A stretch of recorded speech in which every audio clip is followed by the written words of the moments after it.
ఇడుపు కాగితం. ఈ cinema title announcement చేసినప్పటి నుంచి ఈ సినిమా చుట్టూరా మొత్తం కాంట్రవర్సీలే జరుగుతూ ఉన్నాయి.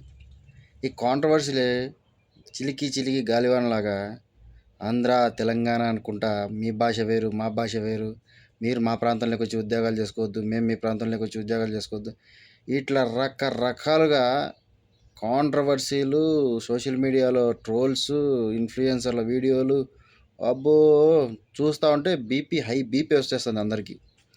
ఒకడేమో ఈ సినిమా తెలంగాణ భాషలో ఉంటుందా లేదంటే తెలుగులో ఉంటుంది అని ట్రోల్ చేయడము, ఒకడేమో మా తెలంగాణ భాష అంటే మీకు ఎందుకు అంత చులకన అది ఇది అనడము. ఇంకా రాజకీయ నాయకులు అయితే అబ్బో రకరకాలుగా మీ ఆంధ్ర వాళ్ళు మా తెలంగాణలోకి వచ్చి ఎందుకురా ఉద్యోగాలు చేసుకుంటారు, మా మీద బడి బతుకుతారు, మీరు రావకండి వాళ్ళు అంటారు. ఆంధ్ర వాళ్ళేమో మేము లేకపోతే మీ తెలంగాణ ఎక్కడిదిరని చెప్పి వాళ్ళు అంటారు. ఈ కాంట్రవర్సీలన్నీ జస్ట్ ఒక టైటిల్ గురించి వచ్చాయా? అసలు ఎందుకు ఈ టైటిల్ ఈ మూవీని ఇంత కాంట్రవర్సీగా చేస్తున్నారు? దీని వెనకాల ఏముంది, దీని అంతరాయం ఏంటి అనేది మన ఈ వీడియోలో తెలుసుకుందాం. అంతకంటే ముందు మన వీడియో నచ్చితే లైక్ చేయండి. కొత్తగా ఎవరన్నా మన ఛానల్లోకి వస్తే కొంచెం సబ్స్క్రైబ్ చేసుకోండి. ఎందుకంటే ఒక 59 మంది సబ్స్క్రైబర్స్ అయితే ఉన్నారు. వాళ్ళందరికీ నా థ్యాంక్స్. అంతకంటే ఏం చెప్పుకోలేను. So get into the video. ఇక వీడియో లేకపోతే ఇడుపు కాగితం. ఈ సినిమా హీరో వచ్చేసి మన ప్రియదర్శి, తెలంగాణ వ్యక్తి. అండ్ ఈ సినిమా ప్రొడ్యూసరు బన్నివాస్ గారు, ఆంధ్ర వ్యక్తి. అండ్ ఈ సినిమా సుకుమార్ రైటింగ్స్ బ్యానర్లో నిర్మిస్తున్నారనమాట. సో ఆయన ఆంధ్ర వ్యక్తే. సో సినిమా వాళ్ళు వాళ్ళ వరకు బ్రహ్మాండంగా ఉన్నారు. ఆంధ్ర తెలంగాణ ఇట్లాంటి ఏ భేదాలు లేకుండా సినిమాను నిర్మిస్తున్నారు, వాళ్ళ వరకు వాళ్ళు చేసుకుంటున్నారు. సో వాళ్ళకు ఇంకా మనం పబ్లిసిటీస్ అనేటు సినిమా రిలీజ్ కాకముందే సినిమాకి పబ్లిసిటీ మనము ఫుల్ ఇచ్చేసినాం. అసలు ఈ సినిమా వచ్చిన తర్వాత ఎన్ని కలెక్షన్ చేస్తుందో సినిమా వచ్చిన తర్వాత తెలుస్తుంది. ఎందుకంటే ఫ్రీ ఆఫ్ కాస్ట్, ₹1 కూడా ఖర్చు లేకుండా సినిమా పబ్లిసిటీ అయితే అవుతా ఉందన్నమాట ఈ బుద్ధు. దాని తర్వాత మెయిన్ మ్యాటర్లోకి వెళ్ళిపోదాం. ఈ సినిమా మొన్ననే రిలీజ్ చేశారు పోస్టర్ విత్ టైటిల్తో సహా. ఈ పోస్టర్ ఎప్పుడైతే విడుదల చేసినారో అప్పుడు ఆంధ్రాలో కొంతమంది సో కాల్డ్ టైపింగ్ వారియర్స్ ఏం చేసినారంటే ఈ సినిమా తెలుగులోకి డబ్ చేస్తారా అని చెప్పినారు. అసలు ఎందుకు ఆ ఉద్దేశంతో ఆ మనిషి ఆ ట్వీట్ వేసినాడు అనేది అది కూడా చెప్తాను. అంతకుముందు ఒక యూట్యూబరు రివ్యూవర్ కూడా ఆయన రివ్యూలు వదిలేసి ఇప్పుడు ఏదో కంటెంట్ అయితే చేసుకుంటాడు అనమాట. ఆయన వచ్చేసి మాది తెలంగాణ భాష, మాది తెలుగు కాదు, మాకు సపరేట్ భాష ఉందని చెప్పేసి ఒక వీడియో అయితే చేసినాడు. ఆ వీడియోకి కౌంటర్గానే ఇప్పుడు మన ఆంధ్ర ప్రజలు ఎవరైతే ఉన్నారో వాళ్ళల్లో కొంతమంది టైపింగ్ వారియర్స్ ఉంటారు కదా, వాళ్ళు ఈ సినిమా గురించి ట్రోల్ చేస్తున్నారు అనమాట. మీ తెలంగాణ భాష కదా, మా తెలుగులోకి డబ్బింగ్ చేస్తారా లేదంటే తెలంగాణ భాషలోనే వదులుతారని చెప్పేసి ఏదో సమ్ ట్రోలింగ్ చేసినారు. అప్పుడు తెలంగాణ ప్రజలకు ఫుల్ కోపం వచ్చేసింది. వాళ్ళు కూడా సోషల్ మీడియా వారియర్సే, వాళ్ళు టైపింగ్ వారియర్సే. వాళ్ళైతే మీ ఆంధ్ర వాళ్ళు మా తెలంగాణలోకి వచ్చి బతుకుతున్నారు, ఇక్కడికి వచ్చిన తర్వాత మీరు మా కల్చర్ను మా భాషను ఖచ్చితంగా తెలుసుకోవాలా, మీకు అంతగా నచ్చకుంటే మా తెలంగాణలో మీరు ఉండాకండి, వెళ్ళిపోండి మీ ఆంధ్రాకి అని చెప్పేసి ఘాటుగానే స్పందించారు. అది కాస్త రాజకీయం మలుపు తిరిగిందనమాట. ఈ రాజకీయ మలుపు తిరిగిన తర్వాత అంతకుముందే ఎప్పుడైతే మన తెలంగాణ ఆవిర్భావ దినోత్సవాన్ని జరుపుకున్నారో ఆ రోజు నుంచి ఇది కొంచెం రాజకీయంగా నడుస్తూ ఉండింది. సో ఈ పార్టీలు ఏవైతే రాజకీయ పార్టీలు ఉన్నాయో, బీఆర్ఎస్ కానీ మన కాంగ్రెస్ కానీ, ఈ పార్టీలు ఏవైతే ఉన్నాయో కావాలనే ఈ కాంట్రవర్సీని ప్రొలాంగ్ చేసినారనమాట. ఎవరైతే లెఫ్ట్ లాబీ ఉంటుందో, ఎవరైతే మన ప్రశ్న గాడు కానీ, తులసి కానీ, లేకుంటే ఆ విప్లవశ్రీ కానీ, ఆ తెలంగాణ శ్యామ్ గాడు కానీ, వీళ్ళంతా అదే పని కట్టుకొని ఆంధ్ర వాళ్ళ మీద విరుచుకుపడినారు. కావాలనే ఈ చిన్న టైటిల్ విషయం తెలంగాణ అండ్ ఆంధ్ర ప్రజల మధ్య భాషా భేదానికి నాంది పలికినారనమాట. ఈ నాంది పలికి భాష మాది సపరేట్ తెలంగాణ భాష, మా భాష నచ్చకుంటే మా తెలంగాణ నుంచి వెళ్ళిపోండి అని చెప్పేసి తెలంగాణ వాళ్ళు, ఆంధ్ర వాళ్ళేమో మాది ఆంధ్ర తెలుగు మేము మాట్లాడతాం, మీరు కూడా తెలుగే మాట్లాడతారు, దాంతో సపరేట్ ఏముంది, కొన్ని చోట్ల యాస ఉంటుంది, అది మీ చోట కూడా ఉంది కదా యాస అని చెప్పేసి వాళ్ళు ఘాటుగానే స్పందించారు ఆంధ్ర వాళ్ళు కూడా. దీనన్నిటికీ బీజం పడింది ఎక్కడ? పవన్ కళ్యాణ్ గారు ఎప్పుడైతే ప్రెస్ మీట్ తెలంగాణలో పెట్టాలనుకున్నారో అప్పుడు కవిత గారు కానీ, తెలంగాణ గవర్నమెంట్ కానీ ఎప్పుడైతే దానికి స్ట్రైక్ అది ఆపేసిందో అప్పుడు మొదలైంది ఈ రచ్చ. అక్కడి నుంచి స్టార్ట్ అయిన రచ్చ ఇప్పటి వరకు ఇది కొనసాగుతూనే ఉంది. రీసెంట్గా మన కల్వకుంట్ల కవిత గారు వచ్చేసి మీ ఆంధ్ర వాళ్ళు మా తెలంగాణలోకి వచ్చి ఉద్యోగాలు చేసుకుంటున్నారు, ఇక్కడ బతుకుతున్నారు, అదే మా తెలంగాణ వాళ్ళు మీ ఆంధ్రాకి వచ్చి చదువుకొని ఉద్యోగాలు చేస్తే మీరు ఉద్యోగం ఇస్తారా అని చెప్పేసి ఒక క్వశ్చన్ వేసింది.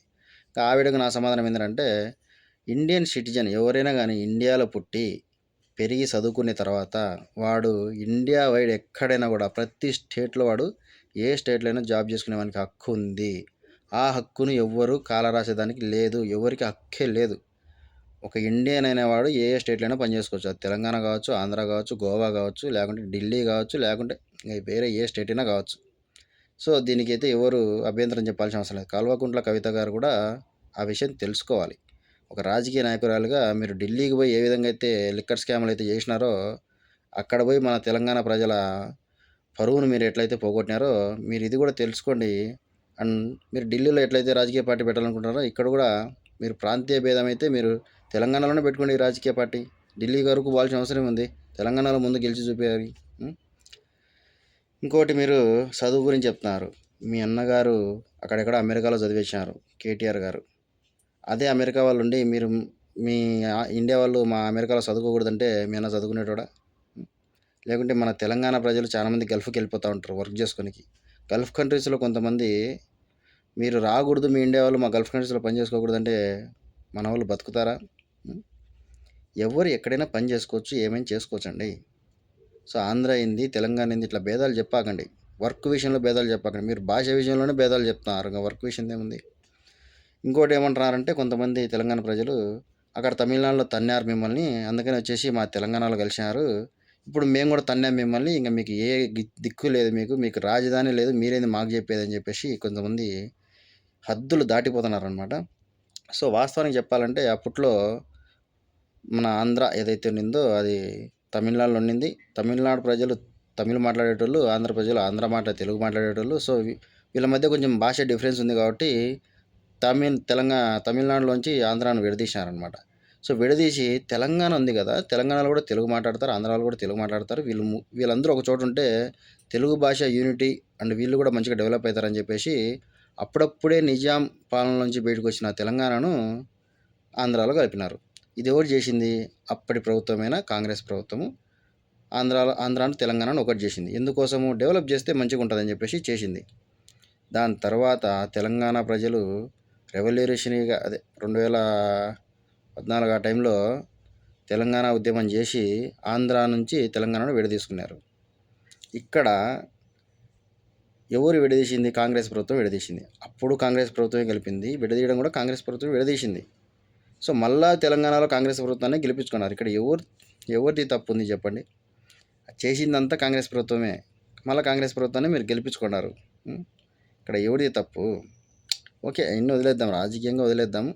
కానీ ఈ కాంట్రవర్సీ ప్రకారం ఇది ఆంధ్ర తెలంగాణ భాష కాంట్రవర్సీ అయితే అసలు నాకైతే నచ్చలేదు.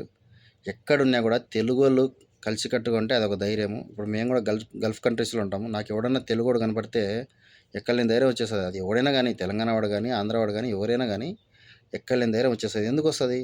తెలుగు మాట్లాడతాడు, మన యొక్క బాధ ఆయనకు అర్థమవుతాయని చెప్పేసి. అంతేగాని ఏదో తెలంగాణ భాష సపరేట్ అని ఏముండదు. అంతెందుకండి, మన తెలంగాణలో వచ్చిన నేపథ్యంలో వచ్చిన కొన్ని సినిమాలు పెద్ద హిట్ అయినాయి. బలగం కానీ, అండ్ అంతకుముందు వచ్చిన ఒకటి నాని సినిమా ఏదో ఉంది మొత్తానికి, అదొకటి కానీ, ఇట్లా కొన్ని సినిమాలు తెలంగాణ మాండలికంలో వచ్చి తెలంగాణ యొక్క కల్చర్ను రిప్రజెంట్ చేసిన సినిమాలు పెద్ద హిట్ అయినాయి. ఈ సినిమా కూడా హిట్ అవుతుంది.